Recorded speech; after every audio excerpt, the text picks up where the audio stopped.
tunnel thing above it. That's the color combination. That is. Oh my God. Now I gotta link this picture on the page. Yeah, so we'll definitely link that Walmart picture along with this other Walmart picture that Anna just found. That is so weird. I'm gonna have to go online and see if I can find where all the green Walmarts are listed. And what if they're all like, that's like a marking system, that's like a headquarter Walmart in that area for that sector. For the underground. Yes. The green Walmarts are neighborhood markets. They're generally smaller, carry mostly just the basics, sometimes localized items, have shorter business hours, and have a much smaller staff. Easier to control. Oh shit, guys. Look on the top of that Walmart. 2 sets of security things right at the top. And they look just like the high-intensity ones that are over the ones that are being taken over. I don't know if you guys have looked at all those cameras and all the security that they have and the ones that are claimed to be FEMA takeover ones. But dude, that is a lot of cameras on top of that Walmart. Oh, shit, son. And unfortunately, with all those cameras up there, it's always hard to get a good video of the parking lot when something gets stolen from your car. You know, I used to work security for Walmart. Really? Yeah. Well, then give us their secrets. Maybe you're safe because you worked with them. They gave me a car and had me drive around the parking lot. This is a long time ago. I almost got fired my first day there. How? So you can't touch anybody before the doors and after the doors. You can only say, hey, stop.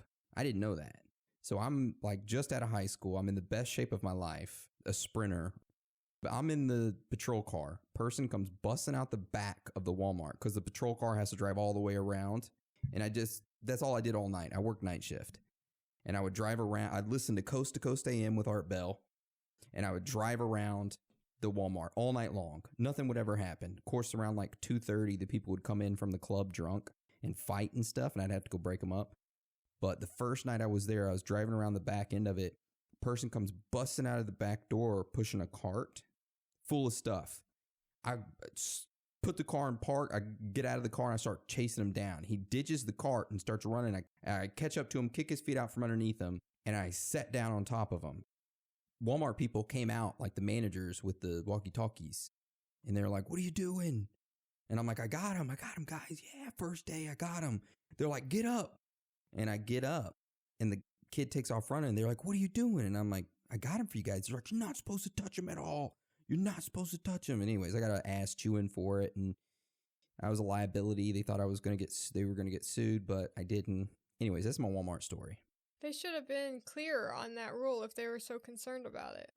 Yeah, Anyways, I jerked it in the parking lot a couple times. I'm just kidding.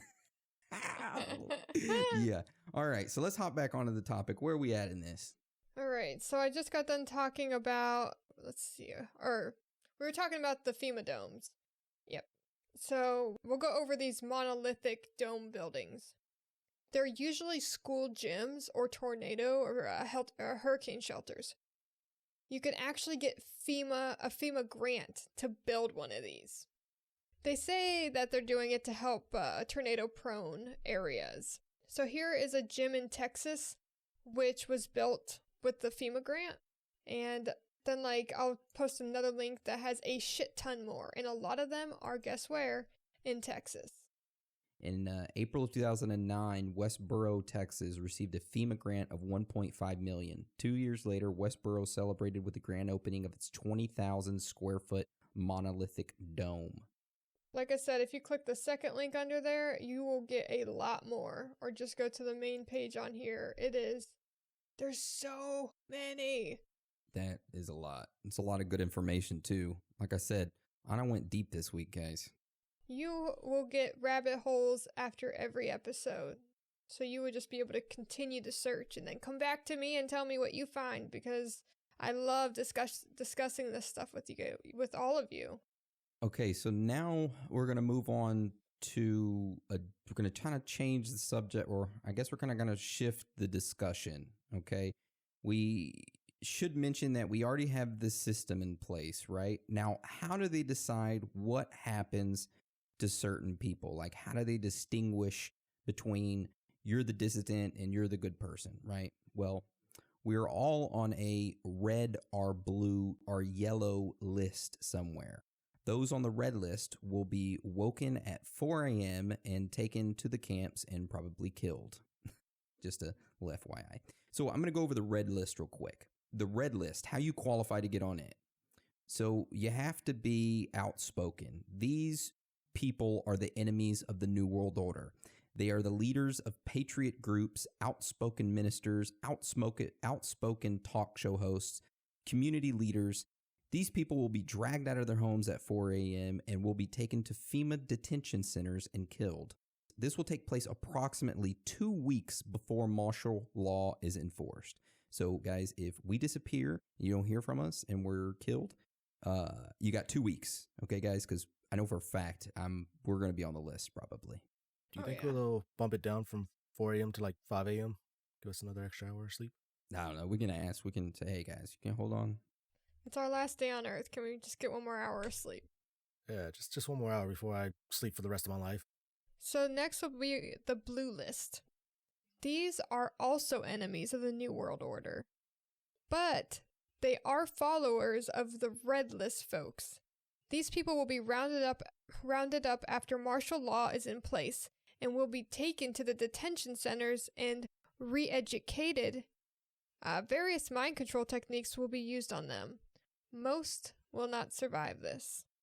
So I'm guaranteeing you that's probably a lot of the Patreon listeners right now. I'm sorry, guys. Yeah, sorry. And I see what Anna did here. She left me with this last list. The yellow list. These are citizens who know nothing about the New World Order and don't want to know. They are considered to be a no threat at all and will be instructed as to how to behave and will most likely do whatever they are told. Unfortunately, there are too many of these to be effectively controlled. So many will be killed or starved. That's unfortunate. So I bet you're saying, hell no, I won't follow them. They'll never take me. So was I. Honestly, I said the same thing. And then you have to think. With all of the power given to FEMA during a national emergency, they would be able to cut off our water supply, our food, electricity, and gas. We would hold out in our homes until we were broken down from starvation, dehydration, and they will always have a spot available for people in the camps. Unless you know how to survive on your own, you will eventually give into the promises of food and shelter while your neighbors and friends disappear all around you. So ask yourself, are you really ready? So the first ones that will be put into these camps will be the homeless, where they will be promised food 3 times a day and a place to sleep. They will be the least resistant to accepting the offers and also take longer to notice them missing. Sadly, some are claiming this has already happened. A 42-year-old U.S. Immigration and Customs Enforcement deportation officer shot himself with a .40 caliber service pistol. He left a suicide note making claims of FEMA already taking homeless to camps. They call it the Homeless Street Sweep. The note alleges that FEMA are setting up mobile soup kitchens to attract homeless people. The next day, a white van will show up, sometimes multiple white vans, without any registration, no tags, or markings whatsoever. And the windows are blacked out. People wearing blue jumpsuits emerge from the vans and round up the homeless people. He also says, "The America I grew up in and cherished had been murdered by its own federal government.